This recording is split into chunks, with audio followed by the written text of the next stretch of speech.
अनन्य दिव्यता और समृद्ध इतिहास मुख साक्षी माँ समलेश्वरी मंदिर।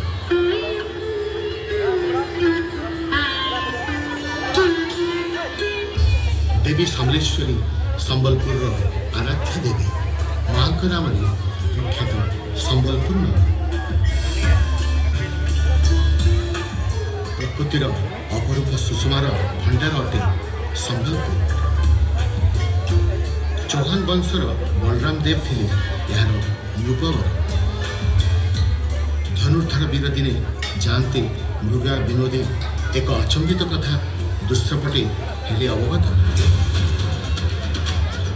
कुकुर को सांगे धरी राजा गले करने को शिकार, मात्र महानदी कूले घटिला एक बड़ चमत्कार। देखिले राजन ताक कुकुर को बुलाउछि शशक। देखिए यह आचंबित दृश्य राजा हेले हतबाक। महानदी बाबतटे थिला एक सिमिली जे मुख्य मूले अकस्मात शशक हेले अंतर्ध्यान। देखी चिंतामग्न राजा शिविर परे प्रस्थान। निद्रा काले देखी राजा एक अद्भुत स्वप्न उजागर होई राजा बसिले। तुरंत देवी समलेश्वरी स्वप्न कहले नदी बक्षे रही अच्छी गुमदरा रहुछि मुई एबे ताहारी मध्य। सिमिली वृक्ष मूले मते करज स्थापन एथिपाई मंदिर निर्माण करहि राजा। शुद्रादश दे देवी अंतर्धान है। निद्रा तेजी देवी को जी भाणिले राजा। सिमिली वृक्ष मूले राजा देवी समलेश्वरी करले स्थापन।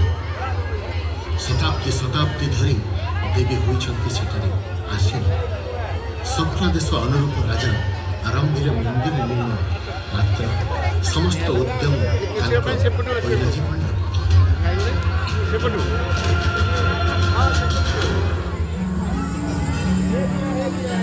देवी समलेश्वरी परम भक्त बलराम पाणिग्राही और पत्नी आसिले आगे संपन्न करने को मंदिर निर्माण।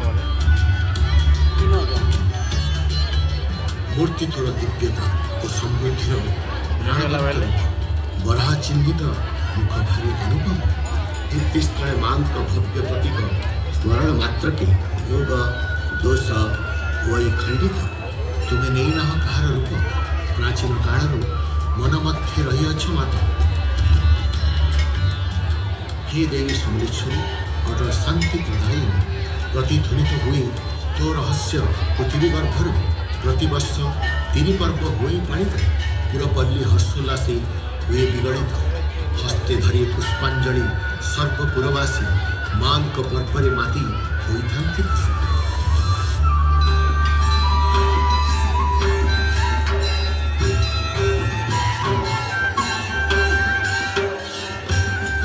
नुआखाई नामे अच्छी एक गणपर्व पालिबा। ए उत्सव एकत्रित होइथांति सर्व हरि नवान्न अर्पण। देवी समलेश्वरी ठारे आशीर्वाद लोड़ी थांती समृद्धि हेउ अंचल।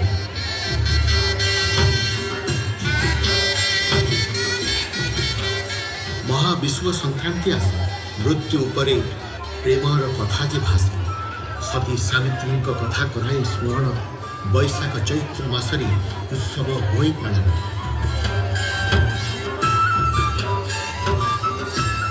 शारदीय दुर्गा पूजा होई पालन।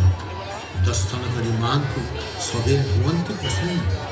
देवी समलेश्वरी महालया दिन धवलमुखी बेशरे दियन्ति दर्शन। गंगा स्नान सम मिले पुण्य बड़ देखी धवलमुखी बेश सपन।